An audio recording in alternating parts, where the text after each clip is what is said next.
최영일의 시사본부. 안녕하십니까. 최영일의 시사본부 시작합니다. 어제 윤석열 대통령 당선인은요, 대통령 집무실을 용산 국방부 청사로 이전한다, 이런 계획을 프리젠테이션 형식으로 발표를 했습니다.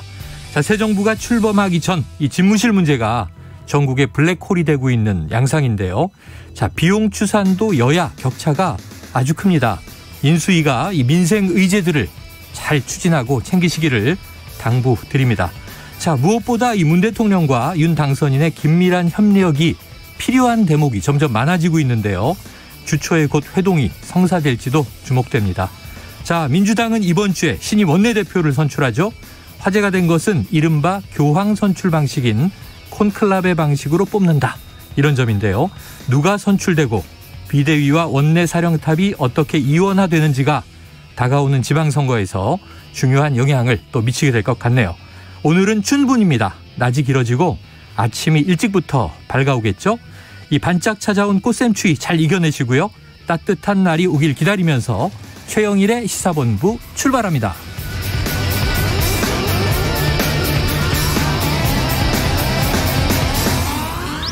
네, 1부에서는요, 오늘의 핵심 뉴스를 한입에 정리해드리는 한입뉴스 기다리고 있고요. 2부 10분 인터뷰, 임태희 대통령 당선인 특별고문과 용산 집무실 이전 계획을 자세히 짚어보겠습니다. 이어서 주간 이슈 먼데이, 국제본부도 준비가 돼 있습니다. 한 입에 쏙 들어가는 뉴스와 찰떡궁합인 디저트송 신청 기다리고 있으니까요. 오늘 뉴스에 어울리는 노래가 있으면 문자 샵 9730으로 자유롭게 보내주시고요. 선정되신 분께는 커피 쿠폰 보내드립니다. 짧은 문자 50원, 긴 문자 100원입니다.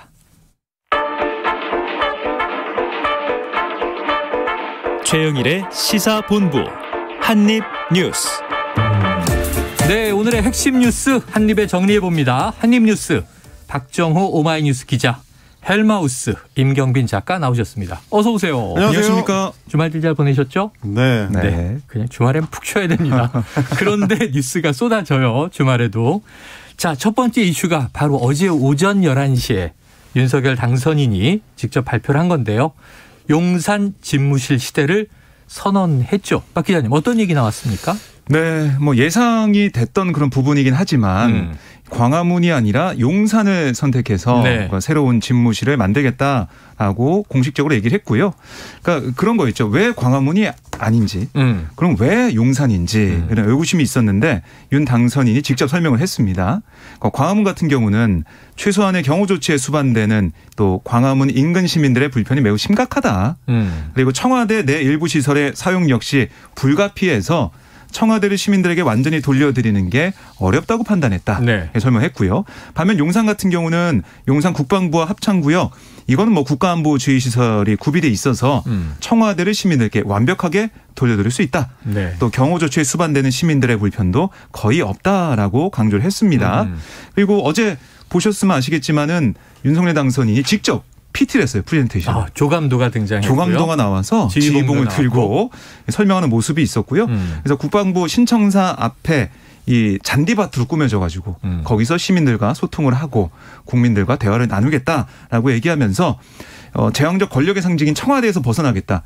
특히 여러 가지 우려가 있었지만 그중에 하나가, 아니 청와대에 우선 들어가서 거기서 업무를 보면서 국민들의 여론과 의견을 들어 다시 찬찬히 결정하는 게 맞다, 이런 얘기도 있었잖아요. 그런데 윤 당선인은 일단 청와대 경내로 들어가면 청와대 벗어나는 게 더 어려워질 거다. 그래서 어려운 일이지만 국가의 미래를 위해 내린 결단이다, 이렇게 강조했습니다. 그리고 나서 어제 오늘 기사에 명언이 하나 있는데 임 작가님 어떻게 들으셨어요? 공간이 의식을 지배한다. 공간이 의식을 지배한다는 거는 뭐 사실은 할 만한 얘기기는 해요. 건축학자들이 많이 얘기해요. 실제로 이제 유현준 그 건축학자 홍익대 교수 같은 경우도 이제 비슷한 얘기를 한 적이 있었고, 뭐 이 얘기가 이제 할 수 있는 얘기인데, 그보다 어제 좀 인상적이었던 거는 좀 전에 말씀을 해 주셨지만 당선자 본인이 한 45분 정도 기자회견 시간까지 해서 굉장히 좀 길게 직접 이제 브리핑을 했었고, 기자들 질문도 이제 오랜 시간 받았는데 기자들이 굉장히 공격적으로 질문을 많이 했습니다.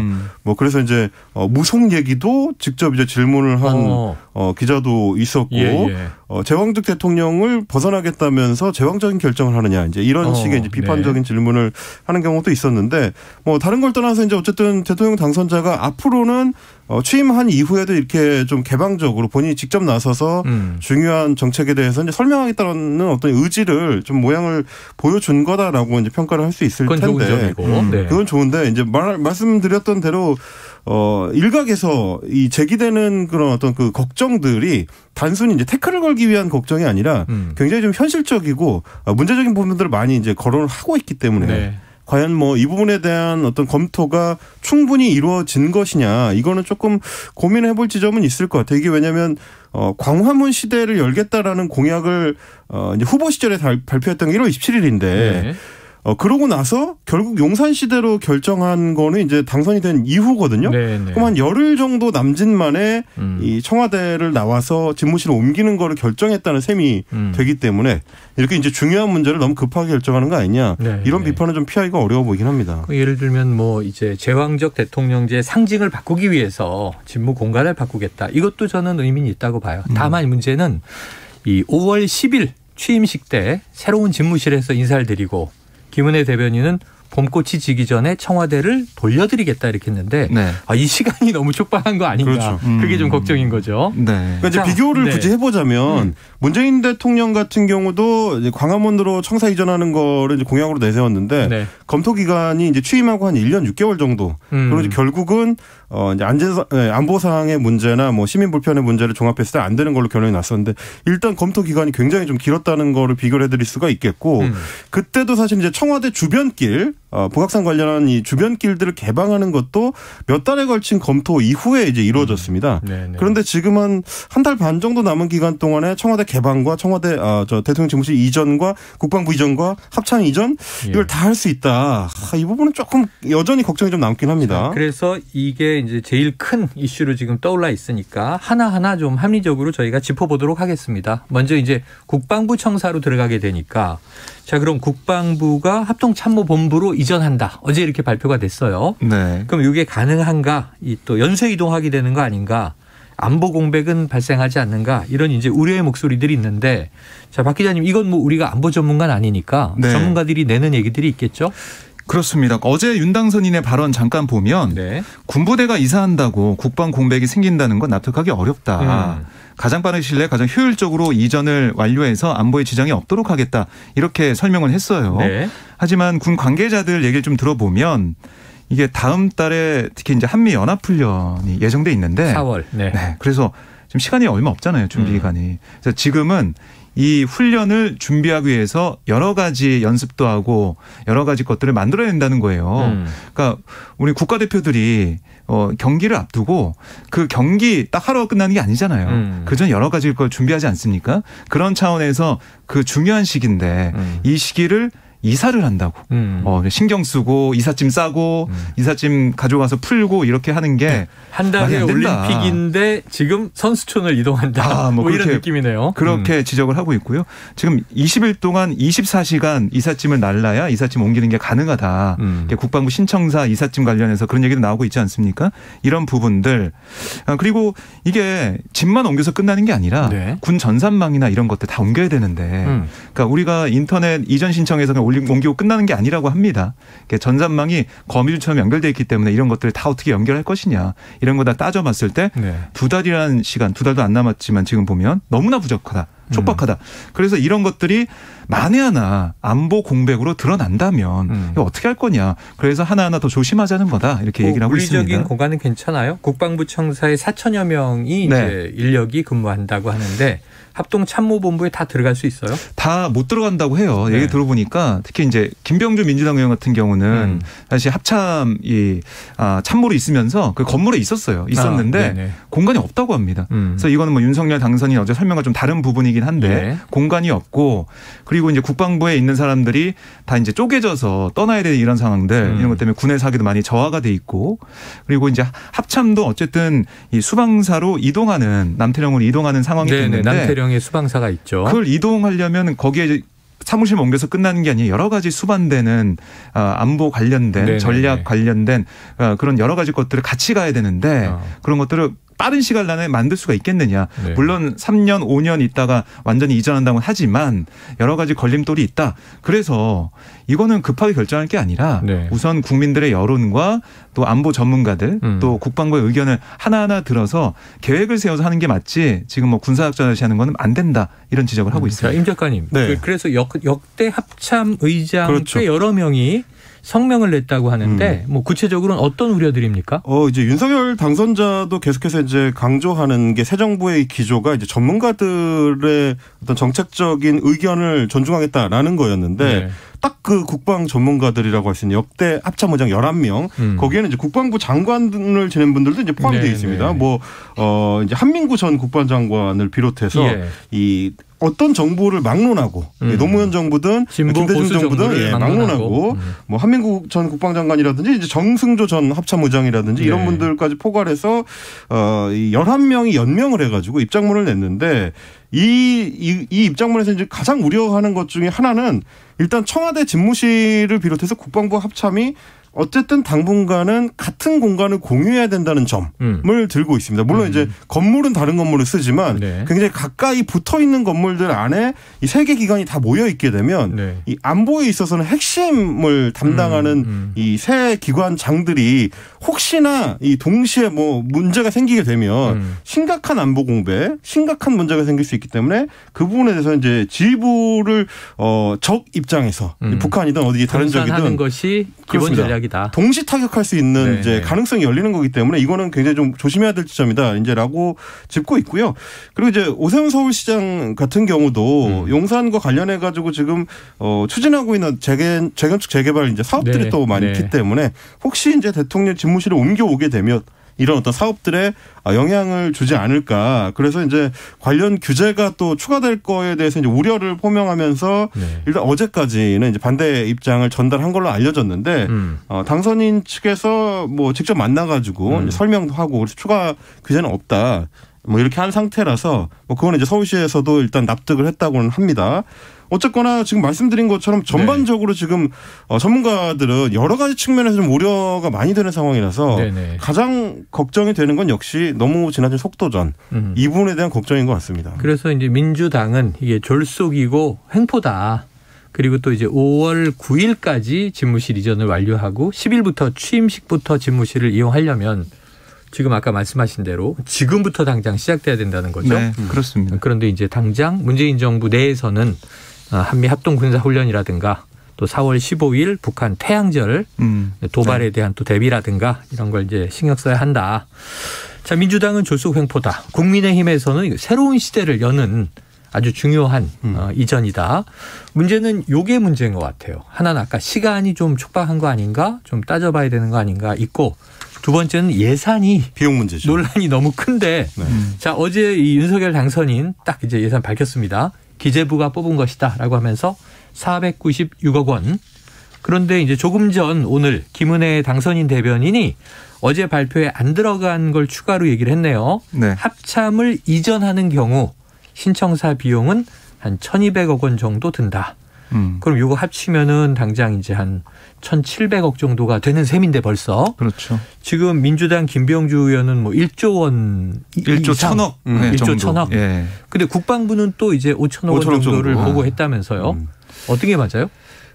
중간 지점 아닐까요? 중간 지점 이럴 때는 보통 이제 중간 지점 국방부 정도가 이제 가장 현실적인 아닐 것 같은데 중요한 산인데 너무 아니란 거 아닙니까? 중간이 맞다니. 그러니까 왜 그런 말씀을 드리냐면 윤석열 당선인이 어제 이제 밝힌 건 이제 496억 원인데 네네. 496억 원이라는 숫자 안에 국방부를 합참으로 이전하는 비용 그리고 국방부 청사를 리모델링 그래서 이제 대통령 집무실로 사용하게 되는 비용이 또 들어가고요.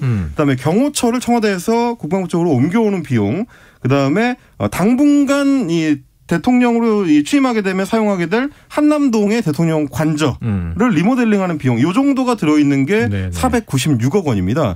그런데 지금 말씀드린 것들을 쭉 보다 보면 그러면 옮겨가게 될 합참은 어떻게 되냐. 남태령으로 만약에 옮겨가게 되면 거기는 애초에 수방사가 사용을 하고 있기 때문에 남는 공간이 없을 텐데 그러면 다시 수방사는 또 딴 데로 가야 되는 거냐. 그래서 지금 오늘 이제 김은혜 대변인이 밝힌 게 신청사를 남태령 쪽에 짓는 거가 1,200억 원이다. 여기까지는 밝혔습니다. 근데 여기에 또 추가되는 비용이 그러면 용산에 있던 합참이 또 옮겨가는 비용이 또 추가가 될 거고요. 네. 그리고 아까 이제 박정호 기자님께서 짚어주신 것처럼 관련된 안보 시설들이 같이 옮겨가야 됩니다. 뭐 장비라든가. 그렇습니다. 장비라든지 뭐 지금 이제 계속 좀 지적되는 게 EMP 방어 시설이라 그래가지고 북한이나 뭐 다른 이제 적국에서 우리 이제 지휘부를 마비시키기 위해서 이 전자기파를 이제 교란하는 어떤 공격 행위를 했을 때 그걸 방어할 수 있는 시설이 있어야 되고. 최소한 2천억 원 정도 추가로 이제 든다. 이런 얘기도 지금 하고 있는 상황이고 이제 그것뿐만이 아니라 이제 뭐 재반 어떤 비용들이 다 이제 추가가 될 수가 있는 거라서 그렇게 치면 아마도 국방부에서 얘기한 한 5천억 원 정도가 가장 현실적이지 않겠느냐. 네. 뭐 이런 정도는 이제 전망을 할 수 있을 것 같습니다. 그러니까 그 집무실 앞에 보면은 그 조감도를 보면 그 집무실 앞에 잔디밭으로 돼 있잖아요.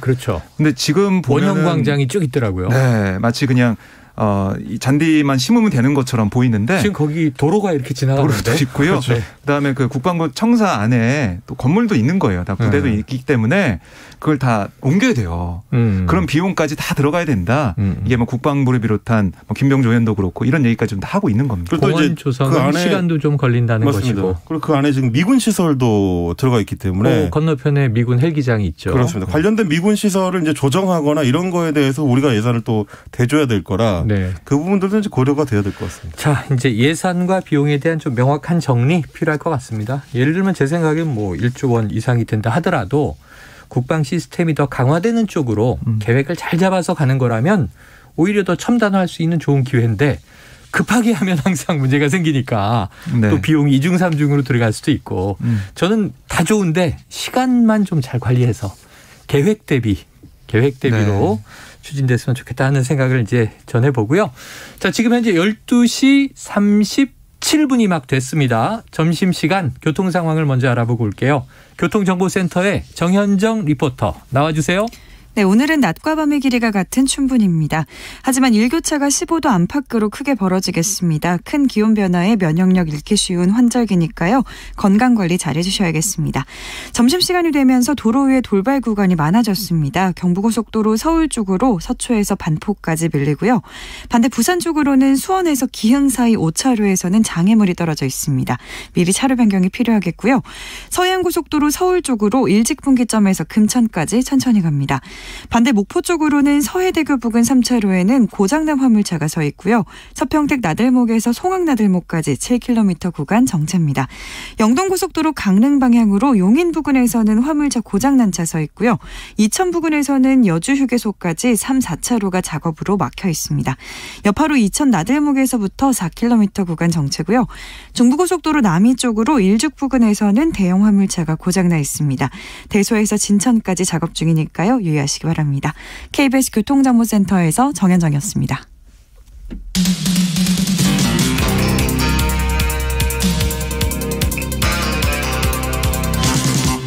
최영일의 시사본부. 네, 자 문제는 뭐냐 하면 지난 주말에라도 빠르면 문재인 대통령, 윤석열 당선인 회동이 있을 수 있다. 왜냐하면 역대 당선인 이 대통령 회동이 열흘을 넘지 않았다고 해요. 그런데 지금 주말이 지나버렸고 오늘로 이미 열흘을 훌쩍 넘겼습니다. 그렇죠. 그러면은 이제 그래도 빠르게라면 주초여야 되는데 아직도 발표된 게 없죠. 네, 그렇습니다. 지금 오늘 청와대 이제 이철희 정무수석과 장제원 당선인 비서실장이 만난다. 네네. 이렇게까지는 얘기가 돼 있어요. 만난다. 네, 만나서 세부사항을 조율할 것으로 예상이 되는데요. 과연 이 세부사항 조율을 통해서 만날 수 있는 그런 재반 여건이 만들어질 거냐 이게 관심이 쏠리고 있어요. 그러니까 두 가지입니다. 그러니까 하나는 양측 다 이제 부담이 크기 때문에 어떻게든 만날 거다. 그리고 이 독대 우찬이니까 허심탄회하게 얘기하면서 그동안 쌓여 있던 여러 가지 난제들 다 풀어낼 거다. 이런 관측이 있는 반면 또 한쪽에는 그동안 계속 제기해왔던 인사권 문제. 네. 특히 지금 한국은행 이주열 총재 임기 얼마 진짜 안 남았습니다. 4월 말. 3월 말. 3월 말. 네, 3월 이달 말이네요. 때문에 이달 말. 정말 지금 빨리 인선을 해서 이 인사청문회도 하고 해야 되거든요. 열흘밖에 없잖아요. 시간이 없어서 이 문제 어떻게 풀 거냐. 근데 인사권에 대한 양측의 기싸움이 어떻게 풀어질 거냐. 그다음에 이명박 전 대통령 사면 문제. 네네. 이것도 좀 아직 살아있는 이슈거든요. 여기에 대해서 실무 논의가 충분히 될 거냐. 그래서 그렇게 만나는 것까지 갈 거냐. 그건 좀 어렵지 않을까. 이런 얘기까지 나오고 있어요. 그렇게 된다면 정말로 전국이 급속히 좀 얼어붙을 수가 있는데 그렇게까지는 안 갈 거다라는 관측이 높은 상황이지만 그래도 실무 논의 결과 좀 봐야 된다. 이런 이런 관측도 있습니다. 이게 뭐 일단, 그렇게 중요한지 모르겠지만 어쨌든 이미 제일 늦게 만나게 되는 대통령과 당선인 사이가 돼버렸어요. 그렇습니다. 그런데 의제는 계속 늘어나고 있어요. 집무실 의제도 그렇죠. 논의해야 되는 거잖아요.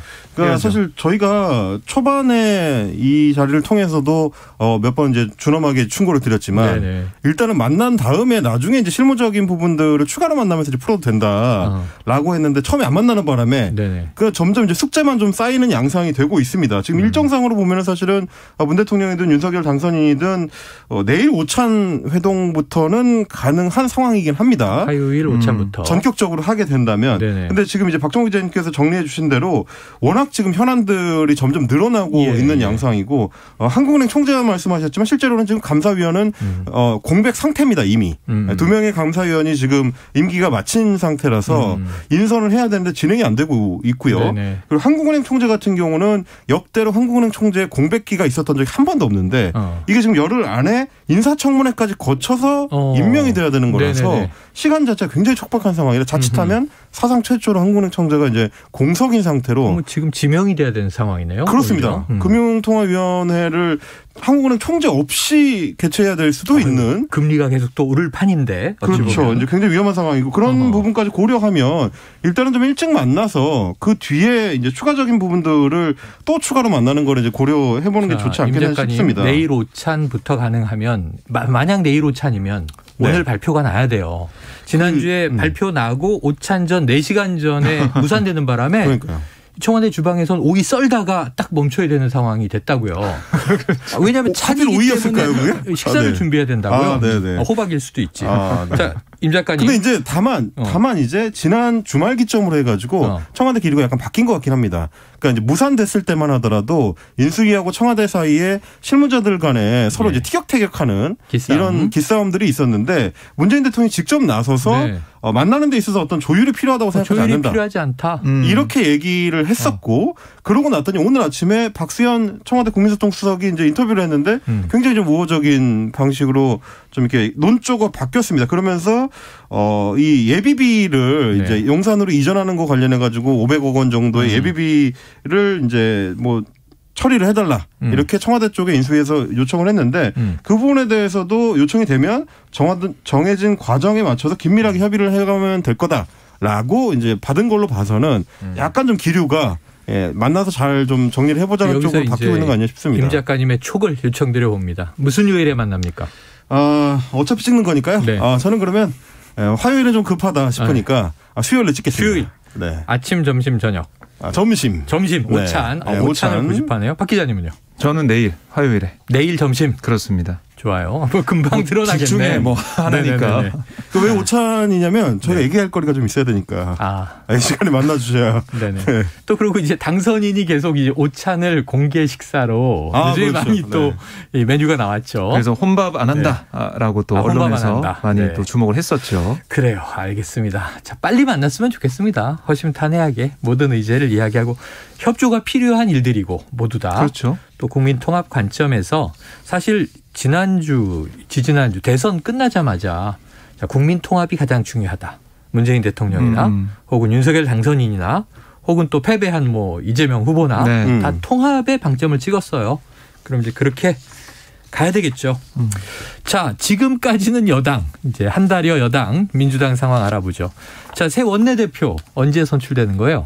24일에 선출이 될 예정이고요. 목요일. 네, 목요일이고 이게 교황 선출 방식, 콘클라베 방식으로 선출이 됐는데, 그러니까 이게 뭐 선거 운동도 없이 뭐 이 정견 발표 따로 입 후보가 없잖아요. 그렇죠. 입 후보 자체가 없기 때문에 물론 누가 나올지는 지금 다 모르고 있지만은 그런 상황에서 시작한 거예요. 백지 상태에서 시작을 해서 처음에 만약에 3분의 2 이상의 득표자가 나오면 당선. 3분의 2 첫 번째.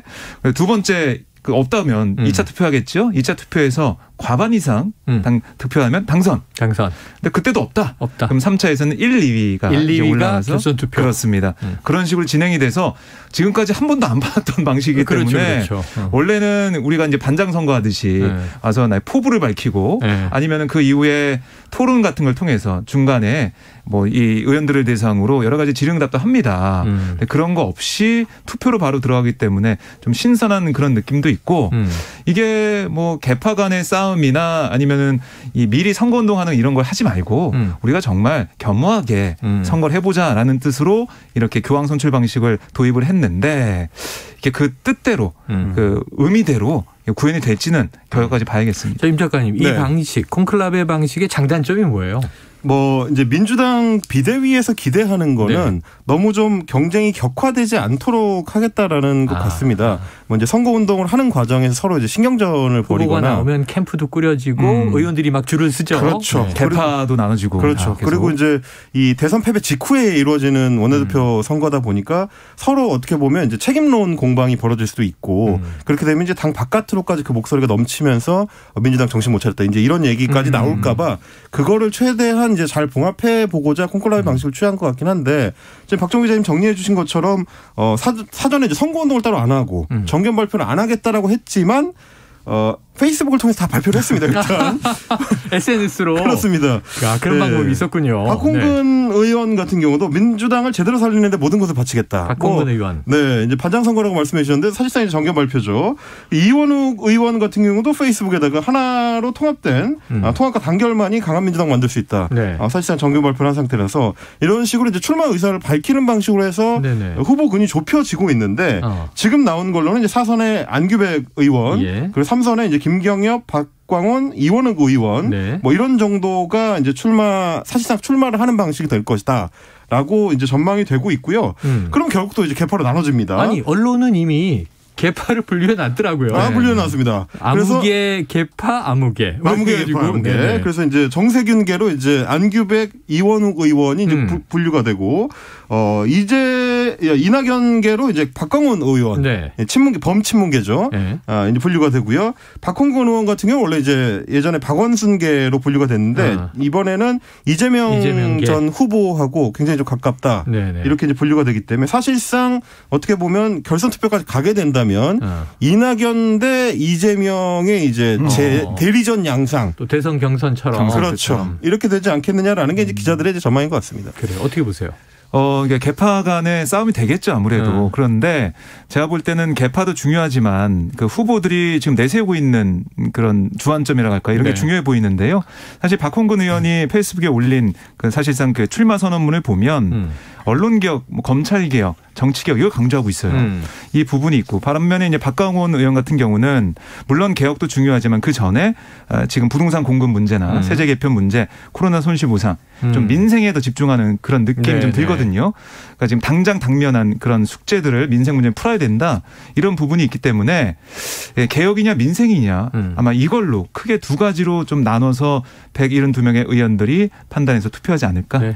그 이슈에 따라서 172명의 의원이 이제 새로운 원내사령탑과 원내에서 움직이기도 하려니와 지금 비대위와 또 공조하면서 그렇습니다. 이제 2달여 남은 지방선거를 향해서 달려갑니다. 대선에서 패한 민주당 5월 10일 이후부터 이제 야당인데 어떻게 될지 지켜보도록 하고요. 자, 지금 코로나 상황을 좀 알아볼까요? 신규 확진 열흘 만에 지금 20만 명대 신규 확진이 오늘 얼마 나왔어요? 오늘 보니까 지금 20만 명대를 기록하는 상황이 됐고요. 20만 9,169명이 늘었습니다. 그러니까 이게 전날보다 12만여 명이 줄어든 거예요. 그러니까 이 수치를 보면 코로나19가 좀 잠잠해진 거 아닐까. 오미크론 변이가 이제 좀 잠잠해지고 정점을 지난 게 아닐까. 꺾인 게 아닐까. 이런 얘기도 나오고 있는데 사실 이게 지금 수요일 확진자 수를 봐야 된다 이런 얘기 많이 하고 있습니다. 주말 효과가 좀 있으니까요. 네, 봐야 됩니다 계속. 그리고 이제 또 하나 주목해 볼 만한 게 이전에 오미크론 웨이브 오미크론의 파고를 겪었던 다른 나라들의 경우를 보면 대체로 전 국민의 한 20% 정도가 감염이 되고 나면 상승 추세가 꺾이면서 이제 하락 반전되는 경향을 보였는데 지금 누적 확진자가 958만 2,815명입니다. 그러니까 아마도 지금 추세대로 하면 한 2, 3일 정도 내에는 우리도 전 국민의 거의 이제 20% 정도가 이제 감염되는 양상이 될 텐데 이번 주가 이 방역 당국에서 밝힌 정점 구간이었거든요. 이번 주를 기점으로 해서 어떻게 될지를 좀 추이를 지켜볼 수 있을 것 같습니다. 그래요.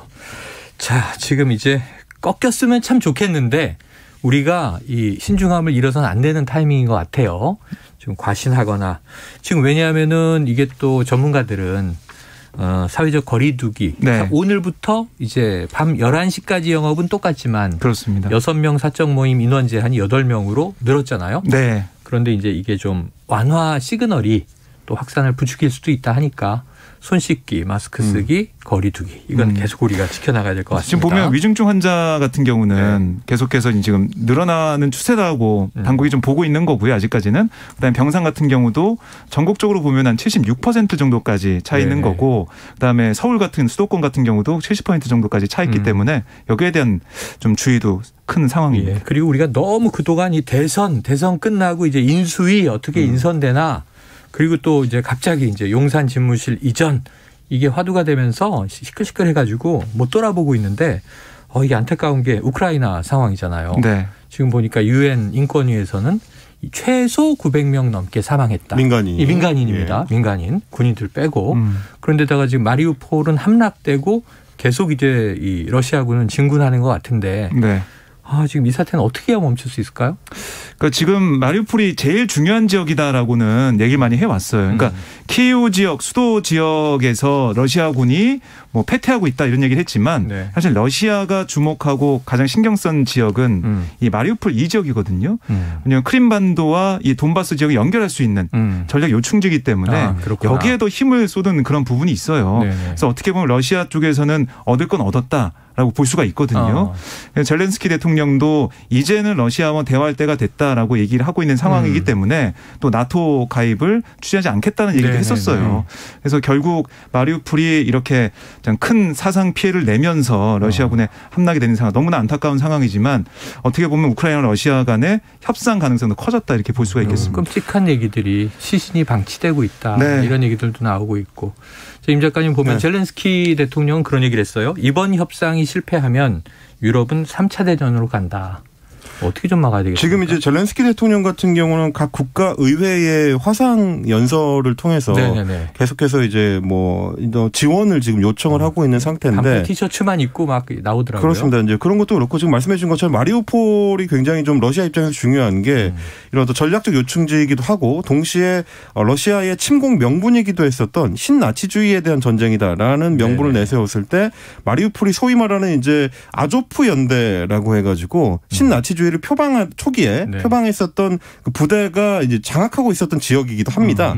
그렇기 때문에 이 지역을 만약에 러시아가 함락시키게 되면 어느 정도 1차적인 목표를 달성하는 셈이 되기 때문에 이제부터는 뭐 이제 협상 국면으로 바뀔 수 있는 이 상황이고 그러다 보니까 이제 젤렌스키 대통령도 좀 더 이제 강한 어조로 협상 필요성을 좀 강조하고 있는 게 아닌가 싶긴 합니다. 그래요. 자, 우리나라는 세계적으로 강군을 보유하고 있는 나라입니다. 지금 안보 공백 이야기하는데 설마 그런 일은 없겠죠. 하지만 이제 동유럽에서는 이렇게 전쟁이 벌어져 있으니까 빨리 세계 평화가 찾아왔으면 좋겠습니다. 오늘 한입뉴스 여기서 정리하죠. 두 분 고맙습니다. 감사합니다. 고맙습니다. 자, 디저트송은요.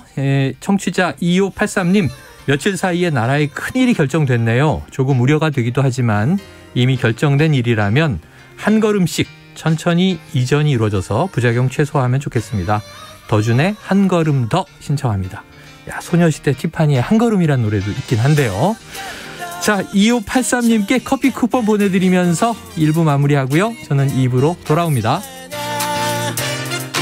이 세상도 사람들 얘기처럼 복잡하지만은 않아.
안녕하세요. 바른말 고운말입니다.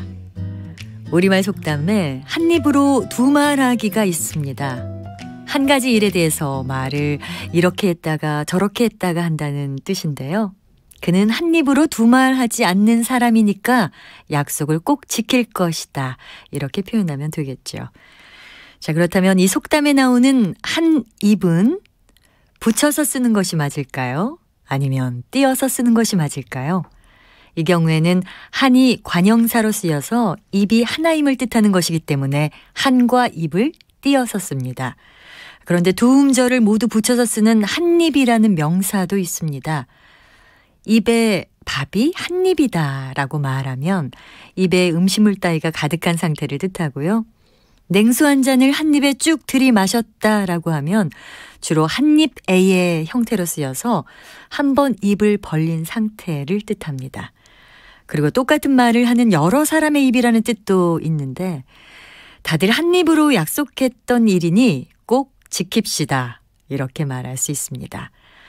속담에 나왔던 두 말은 하나의 명사여서 붙여서 쓰고요. 이랬다 저랬다 하는 말이라는 뜻도 있고 이러니 저러니 불평을 하거나 덧붙이는 말이라는 뜻도 있습니다. 예를 들면 간다고 하더니 이제 와서 두 말을 하면 어떻게 해? 라든지 끝난 일을 가지고 두 말 말하라 이렇게 쓸 수 있습니다.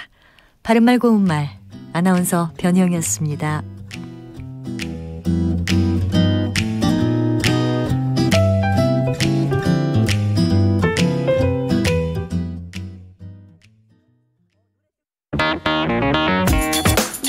시사는 뜨겁다. 조직적으로 움직였다는 의심이 드는 사건입니다. 아니 정치 권력이 더 세죠. 두 번째는 뭐냐면 정말 진짜 그건 제 의견이에요. 김영남 의원 때론 차갑게 식혀야 할 때도 있다. 그러니까 너는 죄가 있어 이렇게 판단하는 건 잠시만요. 이제 그만 문제라고. 그만 잠깐 끊고 가겠습니다. 시사는 시원하다. 이처럼 소가 화장실을 이용하면 배설물을 한 곳에서 처리할 수 있으니까 온실가스 배출량을 획기적으로 줄일 수 있다고 하는군요. 시원한 바람처럼 기분 좋은 소식이 있다. 시사의 핫앤쿨 KBS 1라디오에 다 있습니다. 평일 저녁 7시 20분 정준희 교수의 KBS 열린 토론, 평일 밤 10시 5분 김성환의 시사야. 많은 청취 바랍니다.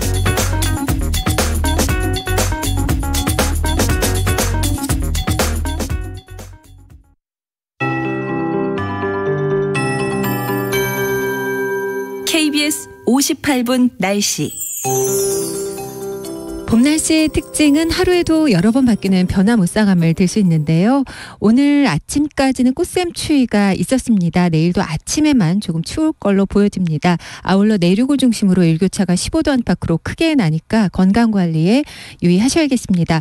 오늘 전국적으로 가끔 구름이 많이 끼겠습니다. 제주도는 늦은 오후에 비가 내리겠는데요. 남해상에서 동진하는 기압골의 영향으로 내일 새벽까지 비가 오거나 산간은 눈이 내릴 가능성이 있습니다. 비의 양은 5에서 30mm 정도로 잡혀 있습니다.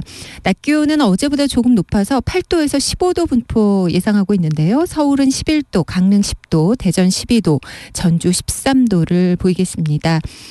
내일은 맑은 뒤에 밤부터 구름이 많아지겠고요. 내일 서울의 아침 기온 1도 등 전국적으로 영하 3도에서 영상 7도, 낮 최고 기온 서울 13도 등 8도에서 16도로 오늘보다 기온이 조금 오르겠습니다. 돌풍과 천둥, 번개까지 예상되는 제주 남쪽 먼바다와 남해동부 먼바다에는 물결이 2에서 5m로 매우 높게이니까 이 점 참고하시면 좋겠습니다. 오늘 일부 중서부와 남부 일원의 대기가 좀 탁하겠고요. 내일도 경기 남부 충청 미세먼지 농도 높겠습니다. 지금 서울의 기온은 9.7도입니다. 강혜정입니다.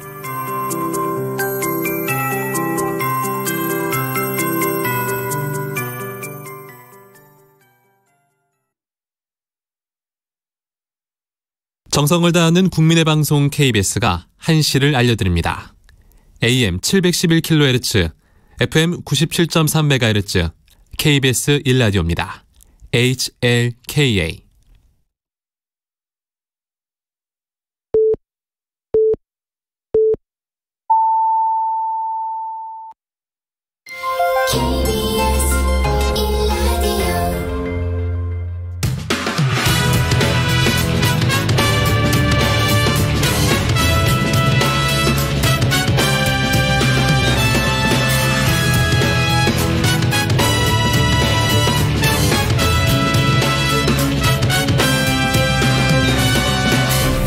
KBS 1라디오 최영일의 시사본부.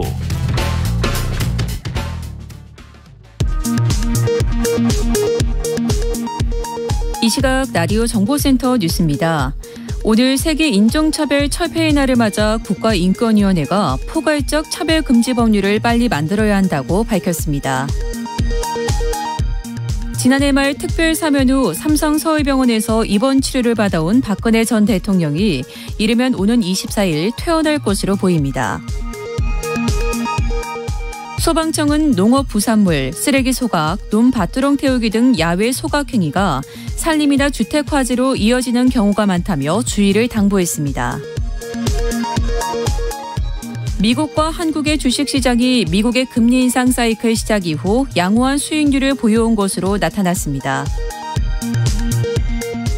조 바이든 미국 대통령이 오는 25일 우크라이나와 국경을 맞댄 폴란드를 공식 방문한다고 백악관이 밝혔습니다.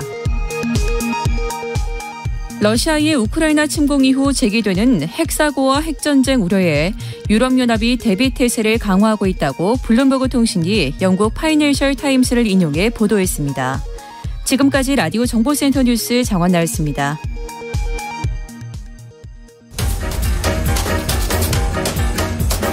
최영일의 시사본부 10분 인터뷰. 네, 어제 윤석열 당선인이 대통령 집무실을 용산 국방부 청사로 이전하겠다 하는 계획을 공식 발표했죠. 이 당선된 지는 열흘, 용산이 거론된 지는 나흘 만에 결정이 이루어졌고요. 결단력 있는 모습을 보여줬다. 아니다, 소통이 없는 졸속 추진이다. 지금 의견 찬반이 팽팽합니다.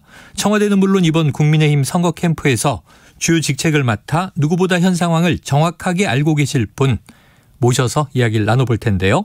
자, 임태희 대통령 당선인 특별 고문을 전화로 연결하겠습니다. 자, 고문님 안녕하세요. 네, 수고하십니다. 임태희입니다. 네, 자, 이 대통령 집무실 청와대에서 용산으로 이전될 예정입니다. 좀 완급 조절이 필요하다 이렇게 입장을 내시기도 했었는데 어떻게 보세요? 네네. 이 여러 가지 중요 사안이 많다고 봤고요. 네. 예, 이 사안은 정말 또 상대가 국방부고 또 거기 합참에 군 주요 지휘부가 다 관련되는 사안이라 네.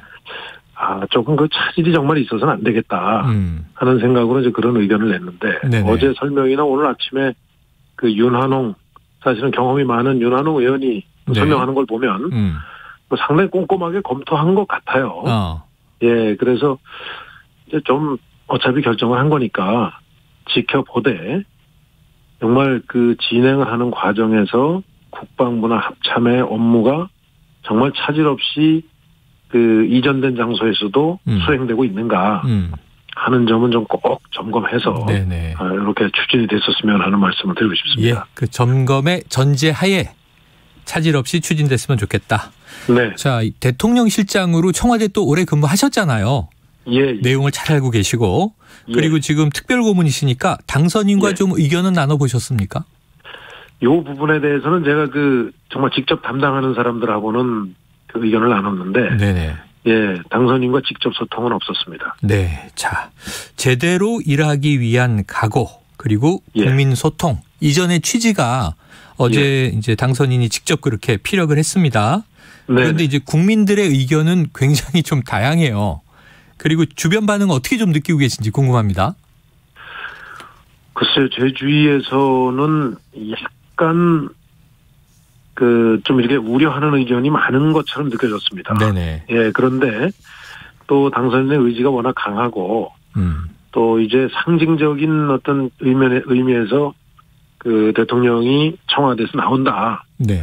하는 데 대해서도 또 높이 평가하는 사람들도 꽤 있어서 네. 요즘은 정말 중요한 것이 이전하면서 정말 이 업무에 차질이 생기지 않도록 국방이나 이제 합참이나 이런 데 차질이 생기게 하는 게 첫째고 네.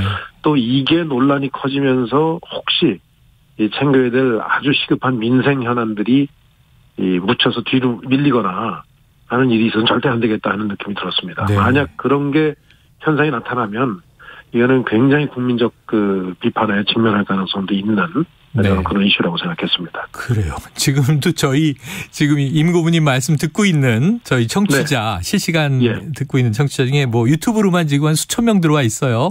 의견이 가물어늘박입니다. 야, 절대 안 된다. 또는 한번 밀어보자. 뭐 여러 가지 의견들이 있는데 자, 좀 이 김은혜 대변인도 컨센서스, 이 공감대라는 표현을 썼으니까요.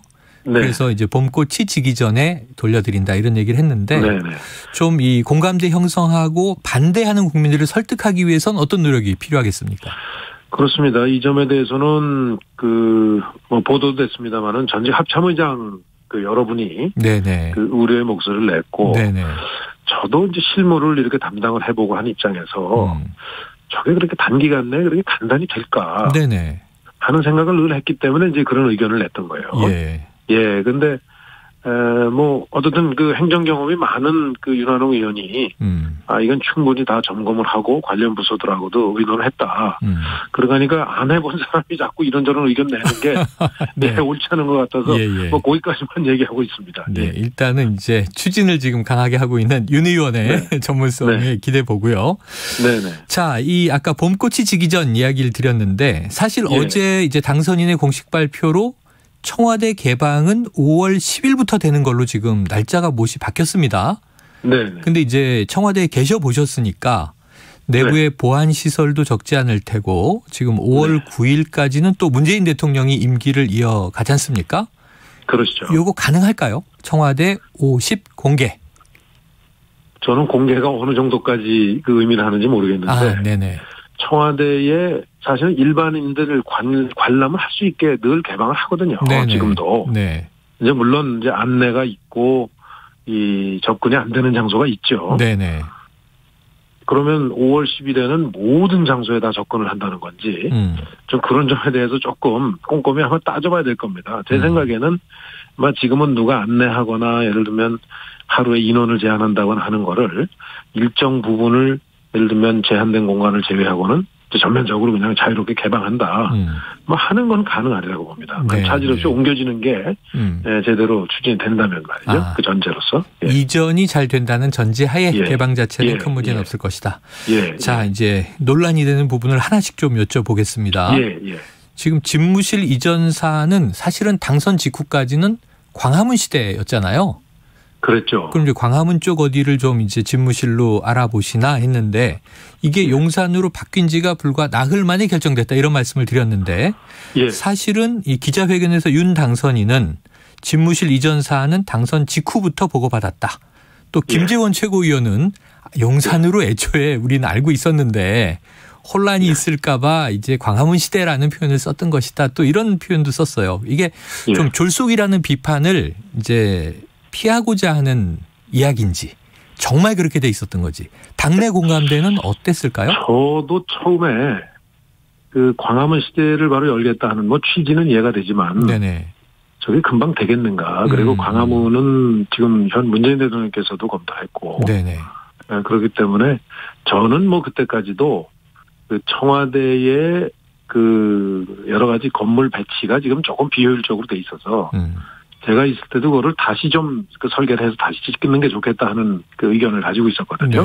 그거 좀 추진했었고. 그래서 그렇게 하는 게 이제 가장 최적 대안이라고 생각을 했는데 그 용산이 이제 얘기가 나왔는데 저는 그 여러 가지 보안 시설이나 그 또 지금의 이제 그 용도나 뭐 이런 면으로 보면 청와대의 대안으로는 사실은 용산이 더 좋을 걸로 생각을 합니다. 다만 문제는 그 막대한 군사시설이나 그 합참의 여러 가지 그 지휘와 관련된 시스템들이 청와대가 들어가면서 밀려나면 연쇄 이동이 돼야 되는데 그 부분이 과연 차질없이 될 수 있겠는가 하는 거에 대한 문제의식을 제가 더 크게 가지고 있었어요. 왜냐하면 현장의 그 내용을 좀 어느 정도 알고 있는 저로서는 도저히 그거는 단기간 내에 안 되는 걸로 판단했습니다. 2달 동안 하기는 어려움이 있을 것으로 보았다. 근데 굉장히 다 점검을 뭐 그 전문가들하고 다 했고 또 부서에 좀 들어있는 사람들하고도 뭐 다 협의를 했다고 하니까 이게 이제 하여튼 지켜볼 뿐입니다. 이제. 자, 아까 잠깐 언급 주셨습니다만 뭐 이전 보수 정권, 진보 정권 망라해서 네. 전 이 역대 합참의장 11명이 좀 우려를 표했어요. 그렇죠. 그런데 이게 어제 당선인도 직접 조감도까지 보여주면서 설명을 하다 보니까 예. 청와대도 어찌 보면 국가안보시설이고 예. 국방부 또한 그러한데 예. 좀 이전 계획부터 완료 단계까지 빠르게 옮겨가는데 예. 꼭 이제 북한만이 아니라 전통적인 의미의 이제 간첩 외에도 예. 여러 나라의 첩자, 스파이, 예. 또 뭐 정보기관에 대한민국 안보 핵심을 다 들여다볼 수 있는 기회를 주는 게 아니냐 이런 지적도 있었어요. 어떻게 보세요? 저도 사실은 네. 그래가지고 뭐 방카가 어떻게 되고 뭐 쭉 얘기를 나와서 네네. 뭐 EMP탄 방어 시설 저런 내용들이라는 게 일반인들은 사실 잘 모르는 내용이거든요. C4I를 언제 들어보겠습니까? 예. 그래서 좀 사실은 걱정을 하면서도 봤습니다. 참 우려가 있다. 예. 공감은 하시는 거군요. 예. 자, 이제 그 다음에 남는 문제가 이제 비용 예산의 격차예요. 비용이죠. 여야가 예. 차이가 큰데 어제 이제 윤 당선인은 496억 원으로 이제 밝혔고 기재부가 뽑아온 것이다. 이렇게 이제 또 인용을 했고요. 민주당은 여기 포함되지 않은 비용을 다 합치면 1조 원도 넘어갈 것 같다. 이런 거고. 그 다음에 오늘 김은혜 대변인은 추가로 합참 신청사를 짓는 데는 1,200억 정도가 추가로 소요될 것이다 하는 얘기도 나왔는데 요 예산은 어떻게 보십니까? 저는 아마 그 청와대 집무실을 이사하는 비용만 전 들어있는 거 아닌가 싶습니다. 예, 그리고 그렇게밖에 지금은 아마 예산을 산정할 수 없을 거예요. 네네네. 근데 지금 국방부가 뭐 일부 부서가 나눠서 들어간다고 하지 않습니까? 예. 그러면 그게 아마 대체할 수 있는 공간이 지금 완벽하게 확보가 안 돼서 그럴 텐데. 그게 예를 들어서 이제 하나로 사실 군 지휘는 그렇게 하면 안 되죠. 그게 가령 이제 한 장소로 들어가고 그거에 따라서 연속으로 다른 게 옮겨지면은 그에 따른 신축이 필요할 테고. 그 다음에 아주 중요한 거는 이제 거기에 이 특성상 경호나 이런 경우에는 굉장히 인근에 사실은 숙소가 다 마련이 돼야 되거든요. 이제 그러한 부대 시설들이 여러 가지 시스템과 함께 갖춰져야 되는데 뭐 통신 그다음에 여러 가지 보안 다 같이 갖춰져야 되는데 그게 어쨌든 그 상당한 돈이 들어갈 텐데 그래서 일단 아마 집무실을 국방부가 비었다고 생각하고 약간의 손을 보고 들어가는 것이 그 정도 아닌가. 이렇게 좀 저는 추정을 하고 있습니다. 최소 비용 정도를 산출했다. 예, 알겠습니다. 자, 이 문제가 있습니다. 5월 10일 집무실이 열리려면 당장 지금부터 이제 이전을 시작해야 되잖아요. 그렇죠. 근데 5월 9일까지는 또 이제 문재인 정부란 말입니다. 예비비 집행도 그렇고. 그러니까 지금 당선인 측 인수위 입장에서는 지금 현 대통령이 결정하고 지시해서 예비비 집행부터 이제 이전이 시작돼야 되는데 이게 이제 대통령과 당선인 회동이 너무 중요한 대목일 것 같아요. 근데 지금 제가 보기에는 지금 늦었죠. 지금도 늦어 있는 상황이죠. 늦었습니다. 어떻게 좀 만나서 어떤 협의를 해야 된다고 조언하고 싶으십니까? 저는 국정의 이제 대통령의 인수인계는 사실은 다 밝히지 못할 수 있는 부분이 있으실 거예요. 문 대통령께서도 그 전에 제가 경험으로 보면 그러면 이제 전반적인 인수인계가 원활하게 이루어지도록 하는 데 대한 협조, 원칙. 그다음에는 정말 대통령께서 이건 자기 대통령에게 꼭 이 염두에 두도록 이거는 꼭 이 유념하도록 해야 될 사안들이 전 있다고 봅니다. 그냥 이 단둘이 임하고 두 분께서 말씀하셔야 될 그런 내용들에 대해서 이제 해야 되고 그렇죠? 저는 그게 더 중요하다고 봅니다. 그런 내용들이. 그러고 이제 이 국방부로의 이전 문제에 대해서 어쨌든 현 대통령께서 5월 9일까지는 군 최고 통수권자 아니겠습니까? 그러면 그 차질 없는 이전에 대해서 현 대통령의 저는 전폭적인 협조가 있어야 이게 자연스럽게 되지. 가능한 일이고. 그렇죠. 왜냐하면 이전하느냐고 가령 국방에 조금이라도 무슨 이 현 대통령께서 가령 챙겨야 될 일들을 차질이 생기거나 하면 이건 정말 국민적으로 절대 있어서는 안 되는 일이 아니겠습니까? 국가적으로. 있어서는 안 될 일이다. 근데 그러한 우려들이 발생하지 않도록 하는 긴밀협의 체제를 저는 그 두 분께서 만나셔서 좀 의논을 하시고 뭐 시스템적으로 그게 이제 두 분 대통령끼리만 된다고 의논한다고 끝날 일은 아니니까 시스템적으로도 그럼 이렇게 시스템적으로 저 국방이나 이런 부분에 대해서는 차질이 없도록 하자 하는 전 그 논의 체제가 반드시 필요하리라고 이렇게 짐작이 필요하다. 필요하면 또 뭐 한 번이 아니라 여러 번 만나야 되겠죠. 아유, 그럼요. 예.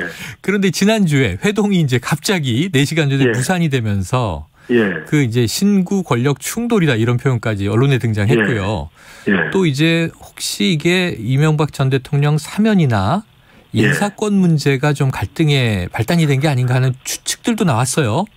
어떻게 그렇죠. 보세요? 저는 그 뭐 언론 보도로만 보면 참 그것 때문에 정말 중요한 일들이 뒤로 밀리는 걸 사실은 밀렸다고 이렇게 해석할 수 있는데 저는 안 그랬기를 바랍니다. 안 그랬기를 바라고.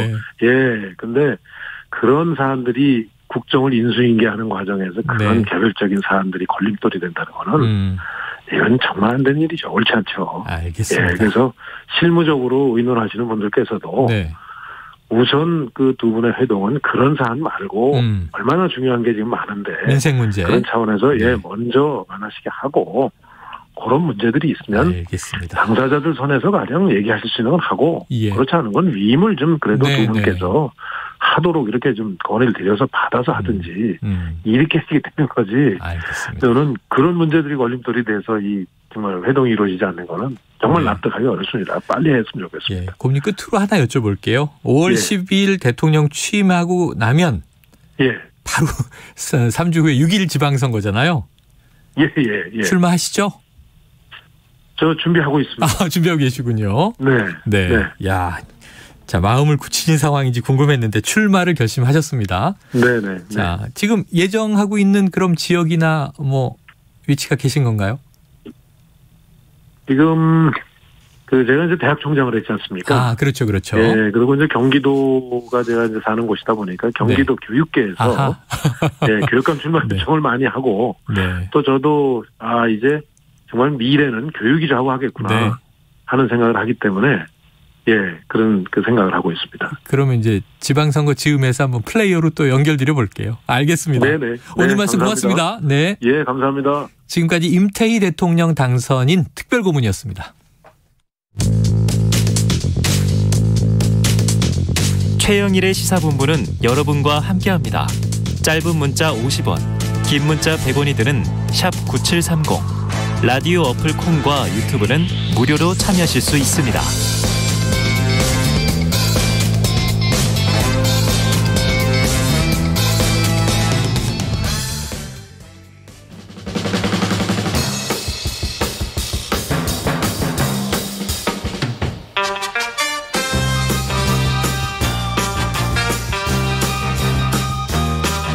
네, 매주 월요일 주말 사이 뉴스들을 정리하고 주간 이슈를 미리 살펴보는 주간 이슈 먼데이 시간인데요. 드디어 돌아오셨네요. 자, 시사계의 피오나 공주 노영희 변호사 나오셨고요. 어서 오세요. 안녕하세요. 와, 이게 한 3주 만에 뵙는 거예요. 그러니까요. 선거 전에 뵙고. 너무해요, 진짜. 그런데 얼굴은 되게 뽀얘지셨어요. 무슨 마스크가 3분의 1을 차지하는데. 그래. 이마만 광택이 난다. 이렇게 말씀을 드려야 되겠네요. 그 시사 래퍼 랩진봉 성공회대 최진봉 교수님 나오셨습니다. 네, 안녕하십니까. 영희 시대가 본격적으로 열렸습니다. 드디어 열렸네요. 영희 시대가 저물어 가고 있어요. 영희 시대가 저물어 가고 있습니다. 자, 완전체로 뵙는 주간 이슈 먼데이. 한번 바로 또 들어가 보죠. 이게 지난주부터 이게 웬 이슈인가 돌발 변수예요. 생각도 못했는데 윤석열 당선인의 대통령 집무실 이전 계획. 자, 민주당은 즉각 반발하는 분위기고요. 향후 전국이 후폭풍을 예고하고 있습니다. 먼저 어제 나온 윤 당선인의 육성을 듣고 오겠습니다. 새로운 대통령실은 광화문 정부 서울청사에 구축될 것입니다. 기존의 청와대 부지는 국민께 돌려드릴 것입니다. 국민 여러분, 3월 9일 대선 승리로 국민의 광화문 시대를 여습시다, 여러분. 이 보고를 한번 제가 딱 받아보니까 광화문 이전이라는 것은 시민들에게는 거의 재앙 수준이라는 생각이 들었습니다.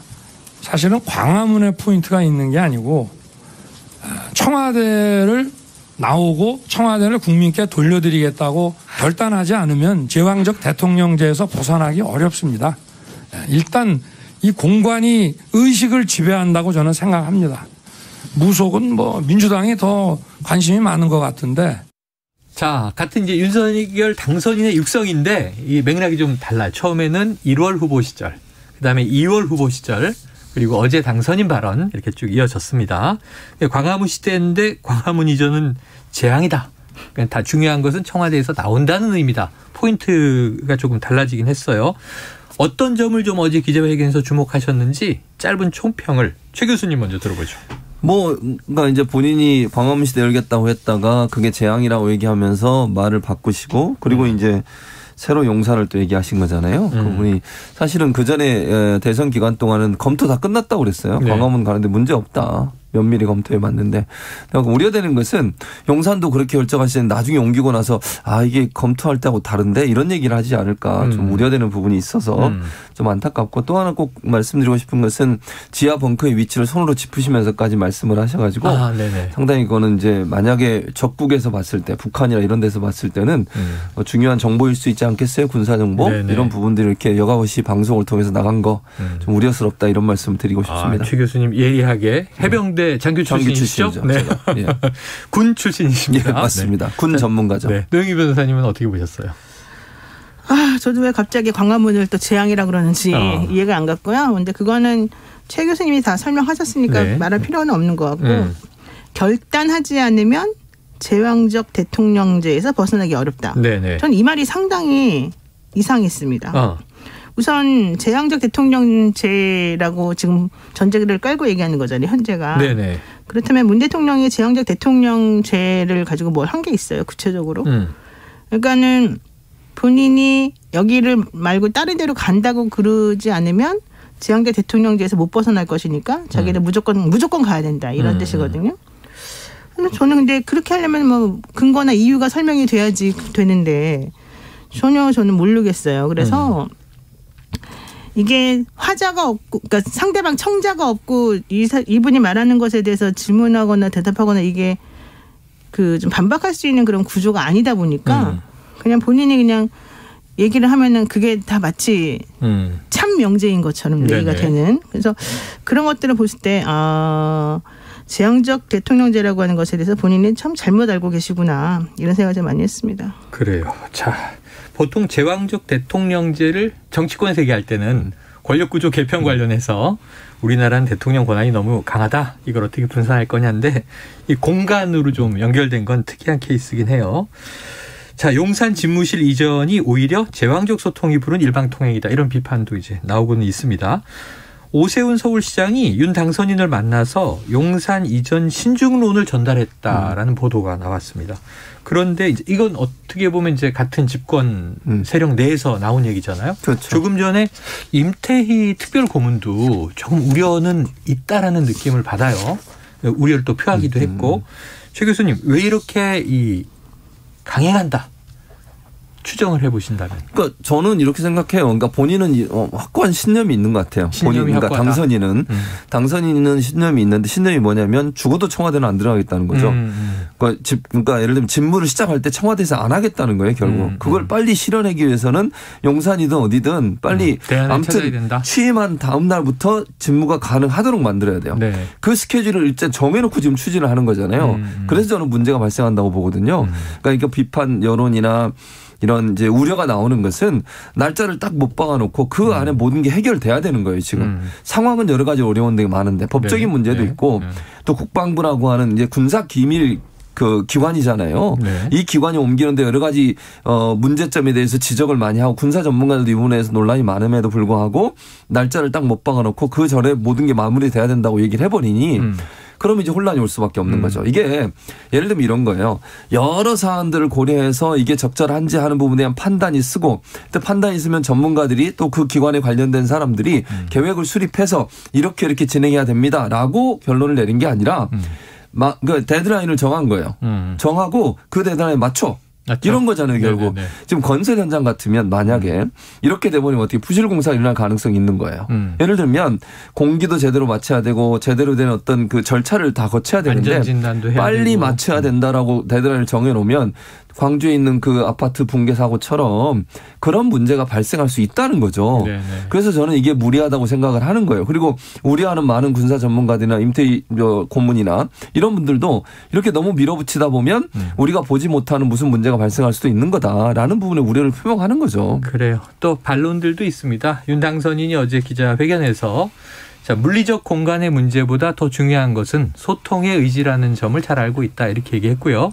집무실 1층에 프레스센터를 설치해서 수시로 언론과 소통하는 대통령이 되겠다라는 얘기를 또 이제 하기도 했는데 자, 그런데 이제 문제는 노 변호사님 심리학자시기도 하니까 이게 이제 늘 궁금한 게 어제 제가 되게 임팩트 있게 들은 얘기는 자, 공간이 의식을 지배한다. 근데 그 말 자체는 이제 이해가 되는 대목이에요. 그런데 청와대에서 아까 말씀하신 대로 한 2-3달 더 걸리지 않나? 이전 준비를 해서 체계적으로 잘 가려면 간다 결정했고 그러면은 청와대에서 1-2달 있으면 눌러앉고 싶어질까요? 하루도 근무하면 안 되는 걸까? 뭐 혹시 이런 생각을 해봤어요. 무슨 의미예요? 저한테 무슨 대답을 원하시는 거예요? 심리학적 분석? 네. 저는 사실은 그거보다도 약간 강박증적인 행동을 보이고 있다. 그게 약간 신념이라고 확고한 신념 이렇게 표현도 하시기도 했는데. 윤 후보의 생각은 저는 신념이라기보다는 누군가에 의해서 이렇게 주입된 그래서 그거에 막 미친 듯이 꼭 따라가야만 된다는 그런 강박증세 이런 걸 지금 보이는 것 같아요. 왜냐하면요 우리가 이제 지각심리라고 하는 게 있는데 지각심리에서 사람이 어떤 그 사물에 대해서 인식을 하거나 느낀다고 할 때 자기가 잘 모르는 경우가 있어요.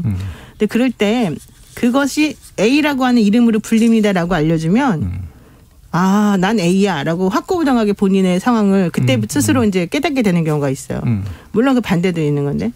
그러니까 이분은 지금 청와대 들어가 본 적도 없잖아요. 그렇죠. 사실 청와대 내부가 어떻게 생겼는지도 모를 거예요. 제가 봤을 때는. 그래도 아마 저 검찰총장 임명 때. 그러니까 임명 때 잠깐 이제 일로 오세요 해가지고 그 표면적으로 잠깐 거기만 가봤겠죠. 나머지 본 적도 없을 거잖아요.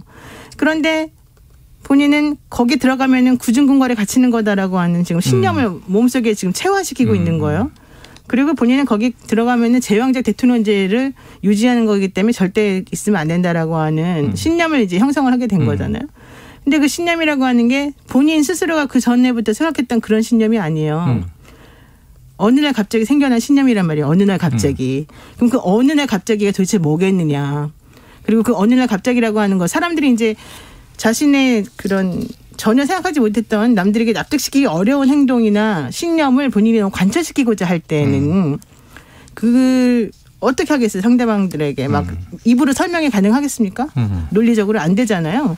그렇기 때문에 그럴 때는 그냥 밀어붙여요. 그냥 남의 말 잘 안 듣고. 그래서 지금 제가 봤을 때는 지금 그런 상황이 지금 벌어지고 있는 것 같아요. 네. 그래서 이제 궁금한 건 그런 점이었어요. 이제 만약에 5월 9일 10일이란 날짜가 아까 날짜를 딱 정해놓고 역산을 하니까 굉장히 많이들 바투게 느끼는데 굳이 옮긴다면 오히려 시간을 넉넉하게 두고 문재인 정부에서 만약에 4월 뭐 한미합동 군사훈련도 해야 되고 국방부 이전이 어렵습니다. 그럼 취임한 이후에 이제 본인이 추진하면 그게 한 6월, 7월, 8월 뭐 연내로 갈 수 있겠죠. 청와대에 들어가서 이제 그래서 어제 이런 질문도 나왔습니다. 풍수질이나 무속 때문에 옮기는 것 아니냐? 기자가 물어봤어요. 직설적으로. 그런데 이제 실제로 이명박 정권에서 장관 지냈던 이재우 상임고문도 누가 봐도 풍수질이 때문이다 이렇게 또 비판까지 했어요. 그러면 이제 풍수가 안 볼 이긴 것인가? 뭐 이런 얘기도 나오는데 어떻게 보십니까? 이런 대목은. 그러니까 뭐 이제 저는 이게 사실이 아니길 바라요. 네. 그런 풍수 때문에 옮기고 풍수 때문에 무리하게 일정을 추진하는 거면 그건 정말 큰 문제죠. 저는 뭐 제가 단정적으로 얘기할 수 있는 상황이 아니라 뭐라고 말씀드릴 수 없지만 그런 생각과 사고방식으로 만약 이 일을 추진했다고 하면 그거는 정말 잘못된 겁니다. 그거는 아주 중요한 일이잖아요. 국사에 관련된 문제이고 또 연쇄적으로 이게 단순히 청와대 한 군데를 옮기는 문제가 아니라 국방부가 또 합참으로 옮기고 합참은 또 남태령으로 연쇄적으로 움직여야 되는 상황이에요. 네. 그리고 안보적으로 상당히 불안감이 조성될 수 있는 위험성도 초래할 수 있고요. 그런 상황에서 이걸 풍수 때문에 옮긴다? 죽어도 못 들어가겠다고 하는 이유가 풍수 지리학적으로 거기 들어가면 무슨 재앙이 올 것 때문에 그랬다.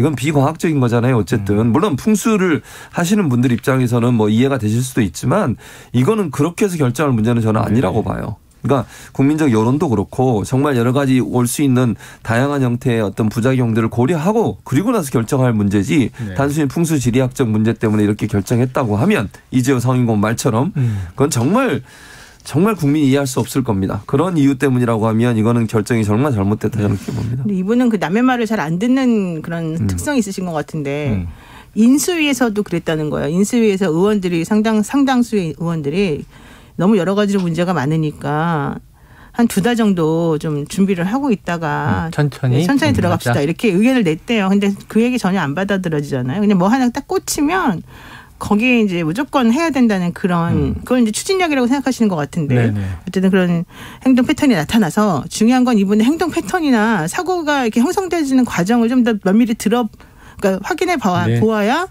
왜 이런 일이 벌어지고 있는가를 알 수 있을 것 같아요. 자, 구체적인 이슈에서 이야기를 조금 이제 여야 이야기를 함께 들으면서 균형 있게 분석을 해보도록 하죠. 지금 첫 번째는 어쨌든 풍수는 결코 아니길 바란다. 최 교수님 말씀을 해주셨고 그리고 이제 이건 민주당이 더 관심이 있는 것 같은데요 하고 당선인도 어제 반박을 했습니다. 자, 여야 목소리를 듣고 오겠습니다. 뭐 공간의 의식을 지배한다고 얘기를 하시는데 그게 아니라 잘못된 믿음이 의식을 지배하게 되면 불행이 온다는 얘기를 하고 싶어요. 이게 잘못된 믿음이에요. 왜 대통령 청와대 들어가서 일을 하다가 옮기면 되는 거죠. 이사하면 되는 건데 굳이 안 들어가려는 하냐고요. 인초가 될 이유가 어디 있습니까? 예? 500억도 안 되는 이전 사업을 뭐 1조를 든다고 하는 게 광우병 생각이 나기도 하고 왜 이러는지 모르겠어요. 경기도 이재명 지사가 경기도청 이전할 때 4,708억 들었다고 그래요. 예? 네. 근데 뭐 1조가 어디서 나옵니까? 경기도청 너무 황당한 이야기를 하니까 저희들이 그러는 겁니다. 네, 지금 목소리 들으신 분들은 더불어민주당 서른 의원 그리고 청와대 이전 TF팀장을 맡고 있죠. 윤한홍 국민의힘 의원 바로 오늘 아침 라디오 인터뷰였는데요. 여기서 이제 제기되는 게 비용 문제예요. 어제 윤 당선인 직접 496억 원쯤 든다 이렇게 얘기를 했고 이 기재부 자료다 이렇게 이제 얘기를 했습니다. 근데 국방부는 5천억 원 정도로 추산해서 보고를 했다 하는 얘기가 보도됐고 민주당은 1조 원도 더 들 것이다라는 이제 취지 얘기인데. 야, 500억 최소 금액에서 1조 원 최대 금액까지 사이 어딘데. 최 교수님 얼마입니까? 뭐 저한테 물어보시면 제가 얼마라고 말씀드릴 수는 없는데. 말씀 주실 줄 알았는데. 최소한 500억은 넘어요. 500억은 넘는다. 그러니까 왜냐하면 지금 그 기재부에서 500억이라고 얘기했다고 하는데 일단 기재부가 이런 걸 해주는 것도 저는 좀 이해가 안 됩니다. 기재부의 역할은 뭔지 아세요? 계산을 추계해서 가져오면 그게 정당하지 않은지 판단해주고 그걸 평가하는 기관이에요. 자기들이 나서가지고 얼마 들어가고 이런 걸 해주는 것도 저는 좀 이해가 안 되고 개인적으로. 그다음에 500억 정도를 하는 거는 제가 볼 때 추계를 이렇게 한 것 같아요. 이제 예를 들면 국방부에 있는 인원들 합참으로 옮기잖아요. 옆에 옮기고 나서 그걸 리모델링하는 비용. 그리고 또 반드시 있어야 되는 게 뭐냐면 지금 경호 인력이 거주해야 될 건물이 없어요. 현재로서는. 거기도 건물을 새로 짓든지 아니면 리모델링을 해야 돼요. 어딘가를. 거기에 들어가는 비용, 이사 비용 이런 게 들어가지 않겠어요?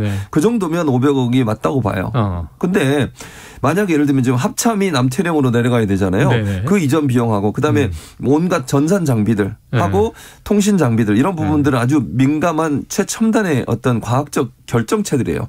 이걸 옮기는데도 보통 김병주 의원 말로는 1,000억이 든다고 그래요. 왜냐하면 이게 기술적으로 중요하다. 그냥 뜯어서 가서 붙이는 게 아니라는 거죠. 그리고 청와대 시스템과 국방부의 벙커의 시스템은 완전히 달라요. 국방부는 군만 통제하지만 청와대의 벙커의 역할은 군뿐만 아니라 경찰, 행정기관, 소방 이런 여러 기관들을 함께 다 통합을 해야 돼요. 그럼 시스템 자체가 바뀌는 거예요. 거기에 들어간 비용은 전혀 지금 추계가 안 되는 걸 보여요. 그렇다고 하면 이런 비용까지 다 하면 500억으로 가능하겠느냐는 거예요. 근데 그럼 왜 496억이냐? 일부에서 이런 의혹까지 제기하고 있어요. 500억이 넘어가면 타당성 검사를 해야 돼요. 예타를. 근데 예타를 면제받기 위해서 500억 이하로 한 것 같다. 물론 군사 기밀과 관련된 부분은 예타를 면제받을 수 있지만 그렇다 하더라도 절차를 밟아야 돼요. 서류력으로. 그럼 시간이 또 들어가요. 그걸 피하기 위해서 이렇게 한 게 아닌가 하는 말까지 나오고 있습니다. 그래서 저는 500억이란 말은 저는 맞지 않다고 생각해요. 네. 그리고 그 청와대를 예를 들면 집무실을 용산을 올려서 거기서 파생되는 모든 비용이 다 추계가 들어가야지 왜 리모델링하는 비용하고 단순히 그냥 사무실 그 만드는 비용만 추계하면 안 되는 거잖아요. 그건 예산이 잘못 책정된 거라고 저는 생각합니다. 그래요. 알겠습니다. 오늘 아침에 김은혜 당선인 대변인은 그럼 합참 신청사가 남태령 쪽이든 어디든 옮겨간다면 이 비용은 1,200억 원 정도가 이제 추가로 든다라고 또 얘기를 했으니까 어제 이전 비용 플러스 합참 신청사 하면 또 이제 한 1,700억 정도 되는 거예요. 자, 그건 이제 지켜보도록 하고 아까 윤한홍 팀장 라디오에서요. 이 경기도청 이전에 이재명 지사가 4,700억 원을 썼다 이렇게 얘기를 했는데 경기도청 이전에도 그 정도면 청와대 국방부 이전 더 들은 거 아닐까요? 당연히 그러겠죠. 그래서 제가 아까 456억인가? 496억? 네. 제가 그걸 보고서 깜짝 놀라서 한번 찾아봤더니 그냥 단순히 물리적으로 뭐 청와대에 있는 거를 집무실을 옮기는 그 비용만 딱 들어갔더라고요. 이삿짐 센터 비용 말하자면은. 근데 사실 우리가 이삿짐 센터 비용만 들어가지고서 이사를 하는 경우가 없잖아요. 일단 새로운 땅을 사려면 거기 있던 사람들 내보내는 비용, 그 사람들이 새롭게 뭔가 찾아내는 비용, 그다음에 있던 원래 원상복구하는 거 아니에요? 이사 가게 되면? 그렇죠. 네, 그렇죠. 원상복구하는 비용, 그다음에 또 원상복구 되어 있는 것들 우린 그럼 들어가가지고 또 새롭게 다 만들어야 되잖아요. 시설 설치하는 그런 비용. 그다음에 내부적으로 또 여기는 특히 특수시설들이 많고 군사 기밀 같은 게 되게 많은 곳이잖아요. 그러면 군사 기밀이나 그런 것들을 어떻게 처리하느냐, 새롭게 설치하고 다시 또 만들어 놓고 더 중요한 건 이제 경호가 가장 문제니까 그 부수적인 사람들에 대한 그런 것들, 통신 별별 걸 다 따져야 되는 거잖아요. 어떻게 한번 이사 갈 때 그냥 오로지 이삿짐 센터 비용 하나만 계산합니까? 우리 엄마가 이사 가도 절대 그렇게 못하죠. 그래서 기본적으로 그러니까 이 상황에서 빠지는 건 오로지 복비밖에 없어요. 중개료, 중개비. 근데 부동산의 경우. 네, 그런데 어떻게 이렇게 사실 우리가 아까 어떤 분이 뭐 국민의 개돼지가 아니지 않냐 이렇게 얘기를 하는데 국민의 개돼지가 아닙니다. 그렇기 때문에 456억만 든다라고 하는 말을 믿는 사람은 사실 아무도 없을 거예요. 왜냐하면 국가의 정말 중요 시설들 몇 개가 한꺼번에 연쇄적으로 도미노처럼 옮겨가는 거잖아요. 그래서 저는 이런 식으로 이사가는 것에 대해서 돈 들어가는 거는 당연히 최소 5천억 이상은 당연히 들어갈 것이고 사실 1조 2천억 정도 들 거라고 봐요. 1조 2천억 정도 들 것이다. 왜냐하면 파생해서 들어가야 되는 게 많으니까. 민주당 의원, 민주당 주장이 더 가깝다. 네네. 그런데다가 더 중요한 건 그렇게 돈이 들어가는 것이 누구 주머니로 궁극적으로 들어가냐가 중요해요. 네. 그 1조 2천억이라고 하는데 물론 제 주장이니까 뭐 확실한 건 아니지만 중요한 건 새로운 시설, 그러니까 기존의 시설을 망가뜨리고 그러니까 없애고 새로운 시설을 만들어내야 되잖아요. 근데 그것들은 다 특수한 것들이기 때문에 공개 입찰이 안 돼. 아무나 할 수 없고. 그러면은 수요 계획을 해결할 수밖에 없고 수요 계획을 해가지고 뭔가 처리를 하다 보면은 결과적으로는 우리들한테는 안 알려줄 거예요. 그 돈이 어떻게 쓰는지를. 예. 그러면 깜깜이가 되면서 결과적으로는 돈이 얼마가 드는지 우리는 알 수 없다. 알겠습니다. 그리고 또 노 변호사님 오랜만에 오셨으니까 궁금했던 게 이런 거예요. 인수위도 인수위법에 의해서 움직이지 않습니까? 그렇죠. 그리고 대부분 다 지금 예비비를 편성하거나 국방부 이전을 하는 건 5월 9일까지 끝내려면 문재인 정부의 책임이 되는 거예요. 이게 인수위 법상 문제는 없습니까? 많죠. 네. 지금 이게 국군조직법하고 인수위법하고 두 가지가 문제라고 보는데 예를 들면은 지금 당선자가 국군 통수권을 가지고 있는 게 아니기 때문에 본인이 그냥 요청한다고 되는 게 아니잖아요. 그런 조직의 문제가 하나가 있고 인수위법에서는 정부 조직 기능 및 예산 현황을 파악하고 정책 기조를 만들어내고 이런 거예요. 그래서 다 정해져 있어요. 그 금액이 40억 정도로. 그 40억 범위 내에는 지금 이런 식으로 뭐 이전하니까 어디 나가라라고 하는 그런 요구를 할 수 있는 권한이 전혀 없다는 거예요. 그래서 현실적으로는 대통령직 인수에 필요한 사항이라고 하는 그 한 조항이 하나가 있는데 이제 그 조항에 기대 가지고 이거를 아마 밀어붙이는 것 같아요. 그런데 대통령직 인수에 필요한 사항이 청와대를 국방부로 이전하는 것 이렇게까지는 연결이 안 되잖아요. 예. 그래서 아마 제가 봤을 때는 문재인 대통령이 이거 안 됩니다라고 하면 사실 끝나는 문제예요. 근데 나는 문재인 대통령의 성격상 이건 안 된다고 할 것 같지가 않아. 그분은 또 해달라 그러면 그럴까요? 한번 해볼까요? 이럴 것 같아 분명히 사람 복장 터지게. 그러시면 안 돼요 대통령님. 이제 마지막이지만. 자, 그래서 문재인 대통령이 집무실 이전 행보에 만약에 제동을 걸고 문제 제기를 하면 이루어지기 어렵고 그러면 이제 5월 10일 윤석열 대통령 취임하고 추진할 수 있는 거죠. 혹시 최 교수님은요. 아까 문 대통령은 해주실 것 같다. 어떠실 것 같아요? 그럼 해주시는 쪽으로 고민을 더 많이 하시겠지. 네. 해주지 마세요, 제발. 해주지 말자가 이제 노 변호사님 네, 저 핵심은 입장이고. 해주지 마세요. 네. 자, 다음 이슈로 넘어가 보겠습니다. 자, 오늘 아침 라디오에서 이제 이 문제로 설전이 오갔는데 바로 그 윤한홍 의원 목소리를 듣고 오겠습니다. 유사시에는 다 지하 벙커에서 지휘를 하지 않습니까? 또 군 통수권자하고 군 군사작전 지휘부가 근접한 장소에 있으면 신속한 의사결정, 소통 이런 거에서 안보 태세가 더 강화된다. 예, 뭐 지하 벙커에 근데 전 직원 모든 사람이 다 들어갈 수 있는 건 아니어서 아마 동식하기. 지금 방금 이야기하신 게 이제 지휘부를 이야기하셨기 때문에 제가 지휘부를 이야기한 거죠. 지휘부는 거기에 숨으면 된다. 예, 예.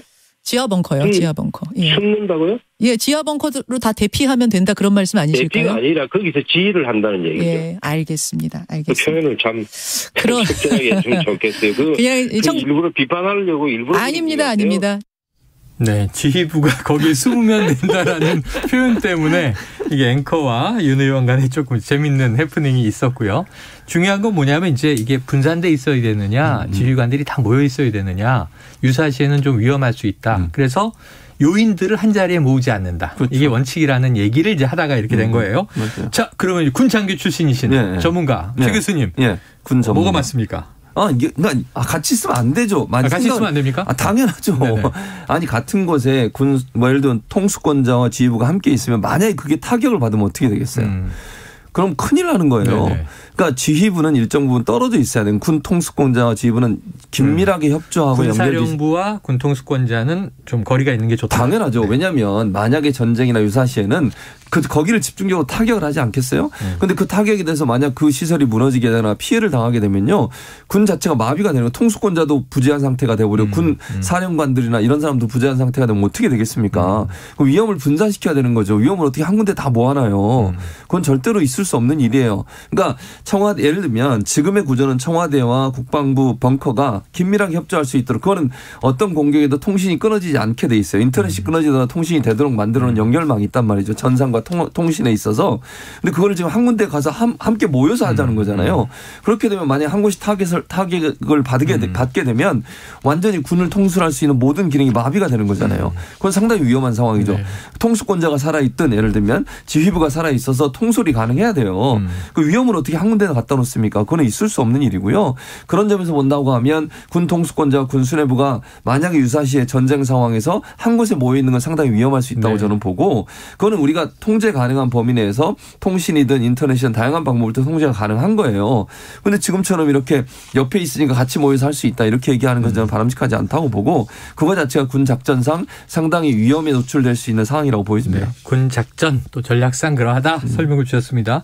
그래서 어제 오늘 뉴스를 보면서 우리 국민들이 이런 걱정까지 해야 되나 하는 게 이게 뭐 미국 드라마 미드, 뭐 지정 생존자 이런 얘기도 나오고 하는데 국민들이 걱정할 사안이 아니잖아요. 이건 정말 군 수뇌부와 그리고 이제 보안을 안보를 담당하는 정부에서 해야 되는 건데. 자, 인수위는 용산 집무실 이전을 확정한 셈입니다. 다만 이게 5월 9일까지 과연 실현되겠는가 아닌가 그 문제인데 자, 노 변호사님 끝으로 앞으로 어떤 절차와 과정이 필요하다고 보십니까?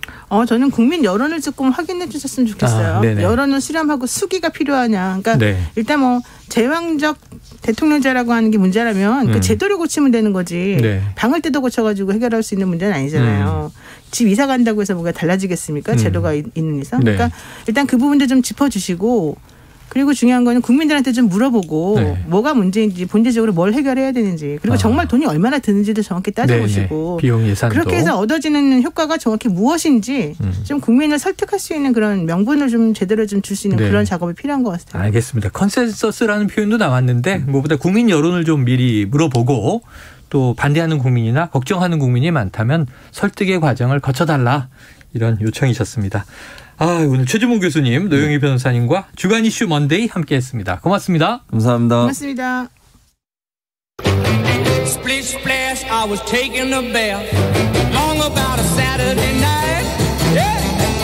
점심 먹고 유쾌한 시사 디저트 한 입. 최영일의 시사본부.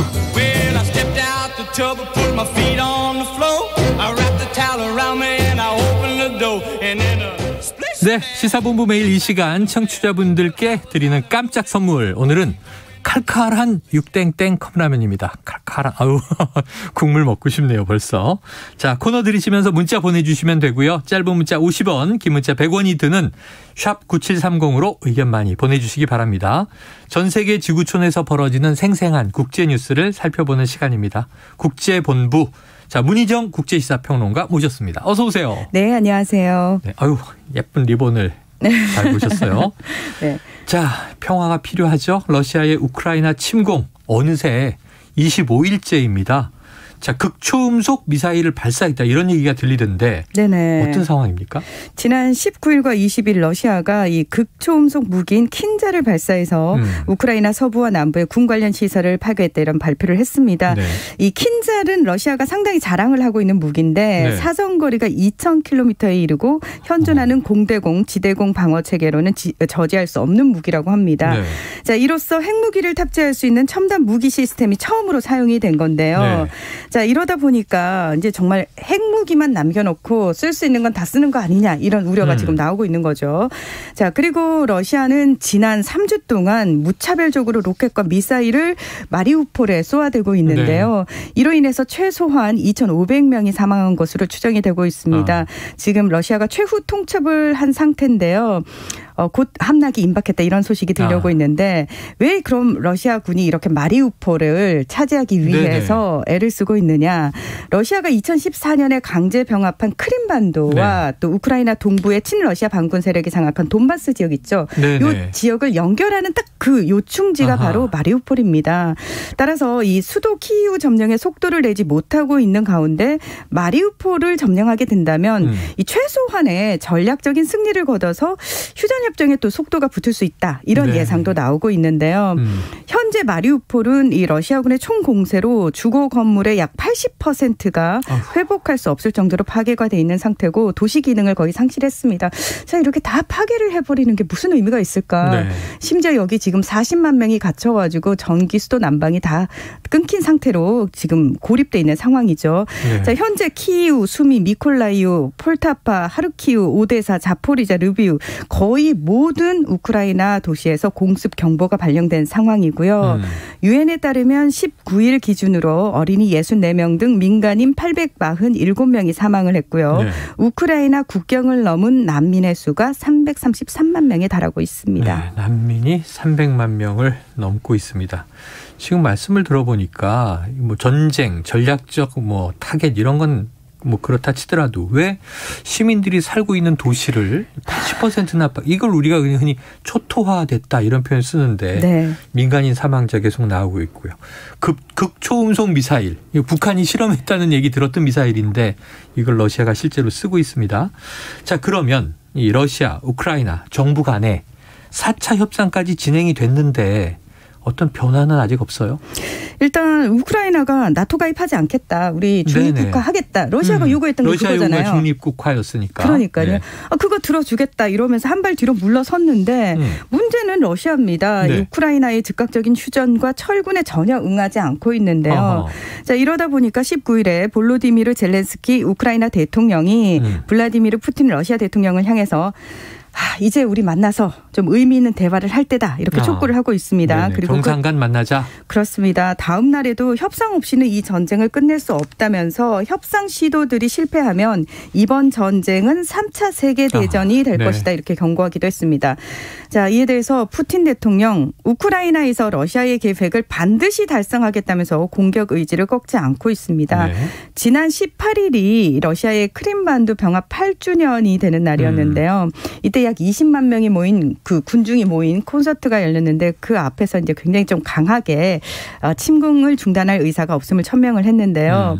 일단 오는 24일에 벨기에 브뤼셀에서 조 바이든 미국 대통령이 그 EU와 나토 주요 7개국 정상회의를 엽니다. 그래서 여기서 뭔가 이제 외교적 해법에 어떤 실마리가 좀 풀리지 않겠느냐 이런 얘기도 있고요. 네. 그리고 유럽연합 내에서 또 자체적으로 어떤 얘기가 되고 있냐면 그 러시아 재벌들의 재산이 지금 다 동결이 돼 있는 상태거든요. 이 재산들을 우크라이나 전쟁 피해 복구를 위해서 좀 이용을 하자 이런 얘기들도 나오고 있습니다. 그래요. 자, 그런데 지금 사망자 민간인 발표도 나오고 있고 그런데 러시아 정부가 숨기는 것이 있다. 뭐냐면 이번 침공에서 러시아군 전사자가 계속 늘고 있는데 이걸 안 밝히고 있다. 그렇습니다. 맞습니까? 예, 맞습니다. 자, 우크라이나에서 전사한 러시아군의 시신이 벨라루스 남동부 호멜 지역 병원 등으로 옮겨지고 있는 것으로 나타났는데요. 네. 지난 13일까지 2,500구 이상의 시신이 기차나 비행기로 네. 이 호멜 지역에서 러시아로 이송이 됐고 벨라루스의 다른 지역에서도 밤에 이 러시아로 수많은 시신들이 이송되고 있는 것으로 밝혀졌습니다. 하지만 러시아는 우크라이나 침공으로 인한 사상자 수를 명확히 밝히고 있지 않은데요. 네. 우크라이나 정부는 러시아군이 14,700명이 사망했다라고 발표를 하고 있고 미국과 나토 측은 최소 7,000명에서 최대 10,000명 정도가 사망을 했다 이렇게 얘기를 하고 있습니다.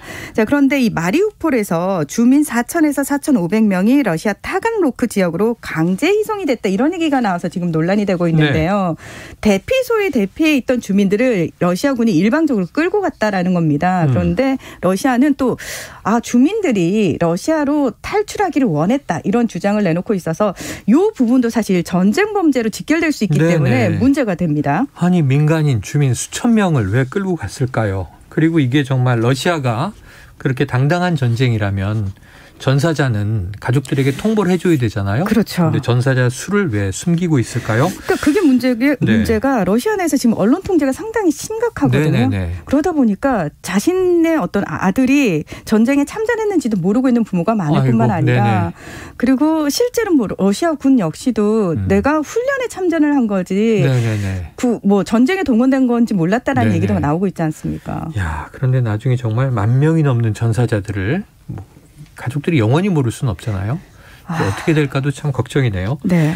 자, 러시아 내에서도 지금 반전운동이 일부 벌어졌는데 계속 잡혀가고 있었잖아요. 네네. 그런데 이제는 사재기 현상이 벌어지고 재벌들이 러시아를 탈출하고 있다 이런 소식이 있던데 이거 맞습니까?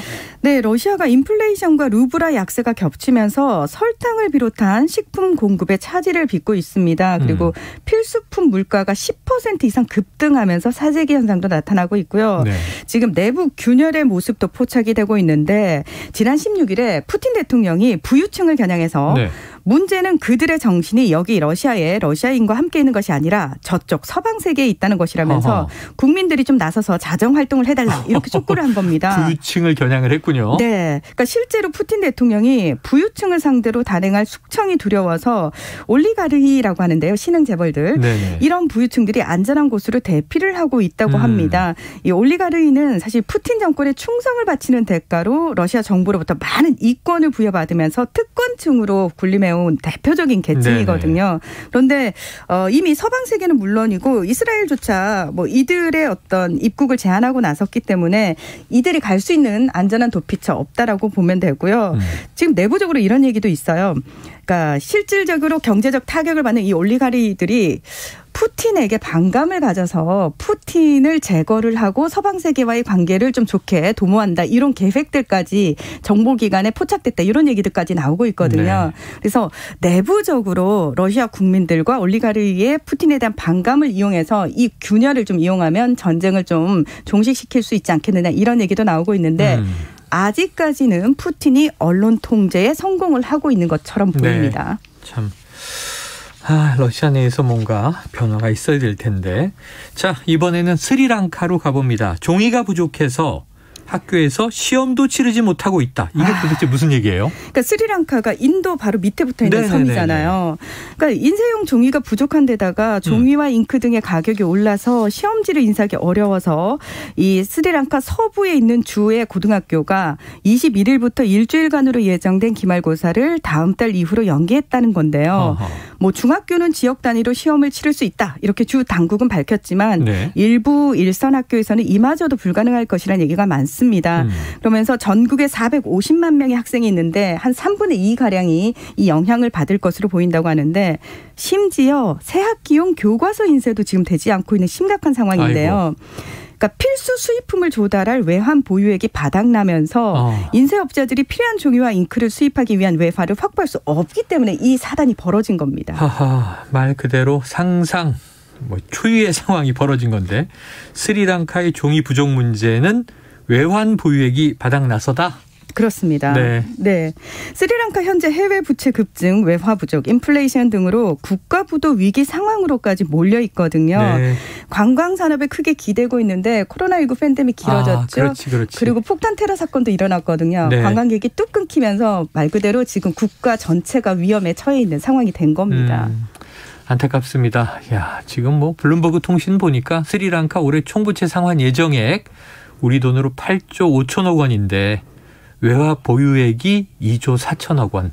야, 6조 이상 부족한 그런 상황이군요. 그리고 중국에만 갚아야 할 돈이 4조 원에 달합니다. 아유, 참 우리 IMF 겪은 입장에서 국가 부도의 날 이런 영화도 있는데 스리랑카 걱정입니다.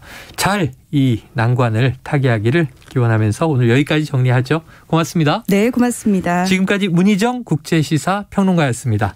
자, 오늘 간식 받으실 분이요.